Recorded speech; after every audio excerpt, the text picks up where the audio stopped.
Siemuno na ye komra hyebedwafie ewo musa mfimpi mienu ni aduonu miensa akoman akoma bode sika no ye ka ne se budget no mra hyebedwafo age atum nanso edom kuma ewo mra hyebedwafie susu se budget no eniema bi wom se aban no koso e de manga na fo so mu entua pe e de wo haw e de bebre Ghana fo o se e yade so apa na emu ba ko e ye VAT o mu se enye aban so watwera wontwam afenso National Cathedral no omuso eno de Mr. Not enye saban nim na wodi ska bi ba se yentua ho pa kadea na efa National Cathedral no ene VAT ne de a Ghana fo ebedi yaw e wa mamu na ononyafo atofo sen ene kasa kire nsentrofo. Approval of the budget principle does not constitute approval of the budget. So for the records, the budget has not been approved yet. There are processes, approval processes. First, there's the need for Parliament to debate the principles of the budget and consider approval. Subsequently, Parliament, after debating, voted on the principles and got it approved. But it should be noted that we in the minority has indicated that going forward, we have zeroed into certain things that we believe is wrong, and therefore we will not support its approval. Number one, there are a number of tax measures that has been introduced.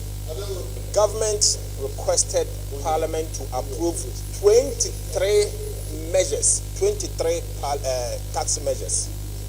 We have noticed that out of the 23 measures, 2 of them are measures that we cannot support. The first one has to do with the VAT, value added tax, and the second one has to do with the VAT and the e-levy exemptions, threshold exemptions. First, on the VAT, our position is clear. We in the minority, particularly the NDC, we are Social Democratic Party. We believe in taxation. We believe particularly in progressive taxes. But obviously, in as much as we are the ones that introduced VAT first in this republic, we think that, one, this is not the time to increase VAT. At a time that inflation has imposed inflation tax on certain goods and services, to the extent that prices of goods and services has sometimes doubled, in some cases tripled, we believe that this is not the time to introduce VAT. So we are asking the government to hold on to that policy until the future. When there is stability, you can introduce VAT. Inflation is skyrocketing. In the last 10 months, inflation has moved from 13% to 40%. So obviously, cedis has depreciated badly.